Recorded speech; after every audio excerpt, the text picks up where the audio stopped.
Hello dear student, कैसे हो आप सभी लोग। मैं हूँ DRX देवेशपाल और आज की क्लास में आपका बहुत बहुत स्वागत है। आज हम लोग पढ़ने वाले हैं रोडोफाइसी।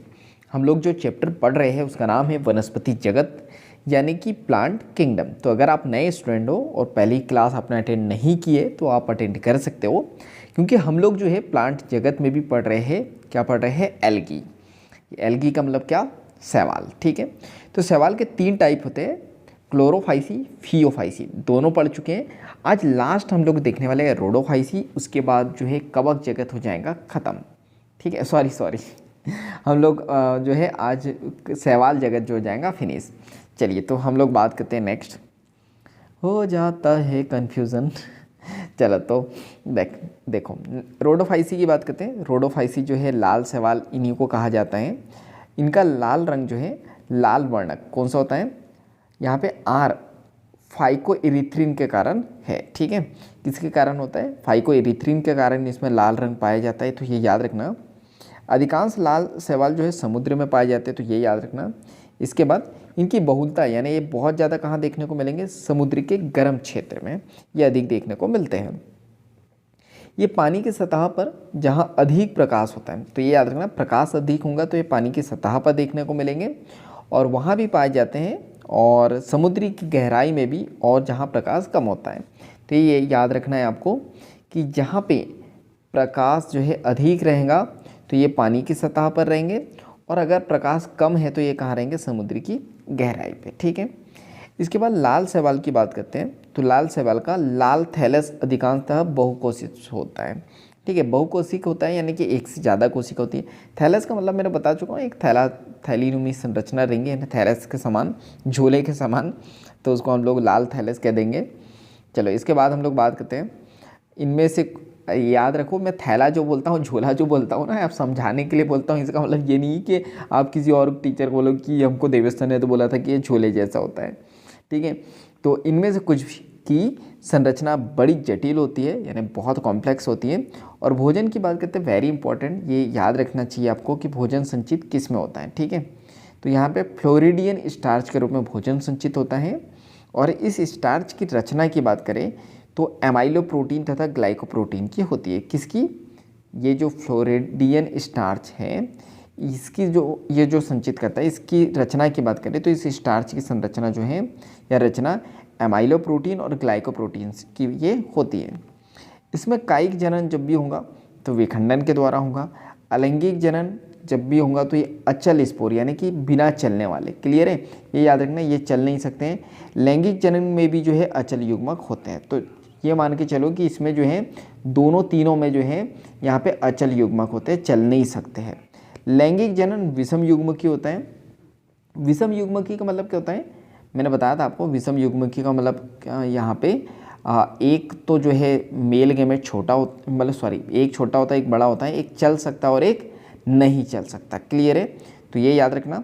हम लोग बात करते हैं, अच्छा अब यहाँ पे ये होता है। ठीक है, मतलब ये याद रखो, विषम युग्मकी तो हमने ऐसे ही पढ़ा है कि एक जो है अचल होता है, एक होता है चल। लेकिन यहाँ पे एनसीईआरटी माता हमको कह रही है कि लैंगिक जनन में भी जो जनन होगा वो कैसा होगा? अचल होगा। तो ये याद रखना, यहाँ पे फ्लैजिला होगा ही नहीं।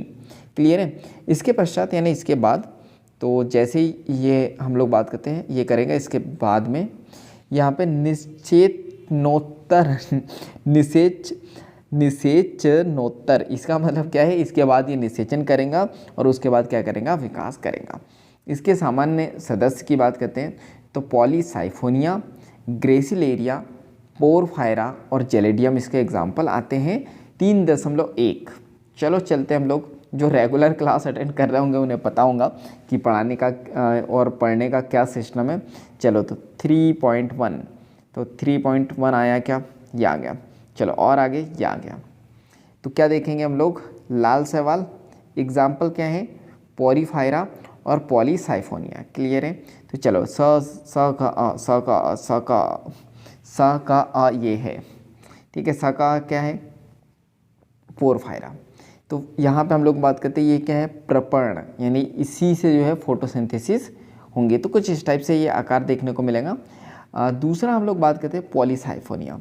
तो ये इसकी शाखाएं है और ये क्या हो जाएगा? इसका मुख्य अक्ष हो जाएगा यानी कि एक्सिस हो जाएगा। क्लियर है, चलो आगे देखें हम लोग, तो अब क्या बच गया, ये बच गया। देखो हम लोग बात करते हैं, तो क्लोरोफाइसी पढ़ चुके, फियोफाइसी पढ़ चुके, तो इस पे ध्यान मत दो, पढ़ लिया ना हम लोगों ने। चलो आगे देखते हैं हम लोग, तो यहाँ पे डिवीज़न की बात करें, रोडोफाइसी है। सामान्य नाम क्या है, लाल शैवाल। प्रमुख वर्णक कौन सा है, क्लोरोफिल ए और डी, और कौन सा है, फाइको इरिथ्रिन। ठीक है। संचित भोजन की बात करें, अभी पढ़ा था हम लोगों ने, फ्लोरिडियन स्टार्च के रूप में होगा। कोशिका भित्ति सेलुलोज की बनी होंगी, और फ्लैजिला की जो संख्या है वो, फ्लैजिला है ही नहीं, अनुपस्थित है, तो संख्या की कोई बात ही नहीं। आवास की बात करते हैं, ये लवण जल और जो है खारे जल और लवण जल, ये सभी जगह देखने को मिलेंगे, लेकिन अधिकांश जो ये लवण जल में देखने को मिलते हैं। क्लियर है।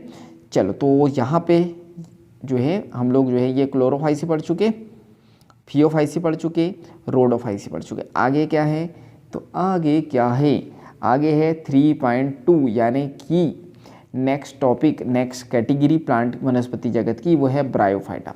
शैवाल पढ़ चुके, इसके बाद क्या आता है, ब्रायोफाइटा। तो कल से हम लोग ब्रायोफाइटा स्टार्ट करेंगे, कल से मतलब नेक्स्ट क्लास से। और यहाँ पे शैवाल जो है पूरी तरीके से जो है ख़त्म हो चुका है, समाप्त कर चुके हैं हम लोग। तो बहुत अच्छे से आप इसको पढ़ लेना। अगर आपने क्लास अटेंड नहीं की है पहले की, तो आप पहले की क्लास अटेंड करके इसको पूरा फिनिश कर लो। क्लियर है। चलो तो जल्दी से आप लोग वीडियो को लाइक कर दो, जल्दी से वीडियो को लाइक कर दो, और कमेंट्स करके बताओ मुझे क्लास समझ में आ रही है क्या। क्लास समझ में आ रही है तो यस टाइप कर देना है आपको कमेंट्स बॉक्स में, मैं समझ जाऊँगा कि आपको क्लास समझ में आ रही है। और इस वीडियो को ज़्यादा से ज़्यादा शेयर कर दीजिए, क्योंकि जब हम दूसरों की हेल्प करते हैं तो ये नेचर हमारी हेल्प करता है। चैनल पर नए हो तो जल्दी से सब्सक्राइब कर लो, बेल आइकन को दबा दो, ताकि जब भी ऐसी वैल्यूबल क्लास डले तो उसकी नोटिफिकेशन सबसे पहले आपको मिल जाए। तो चलो बाकी हम लोग मिलेंगे नेक्स्ट क्लास में, इसी तरह हंसते हुए, मुस्कुराते हुए, लाइफ में आगे बढ़ते हुए, कुछ नया नया सीखते हुए, जीवन का आनंद लेते हुए, और मेहनत करते हुए, और अपने लक्ष्य को आकर्षित करते हुए। चलो तो बाकी हम लोग मिलेंगे नेक्स्ट क्लास में, जब तक के लिए thank you, bye bye and go for success.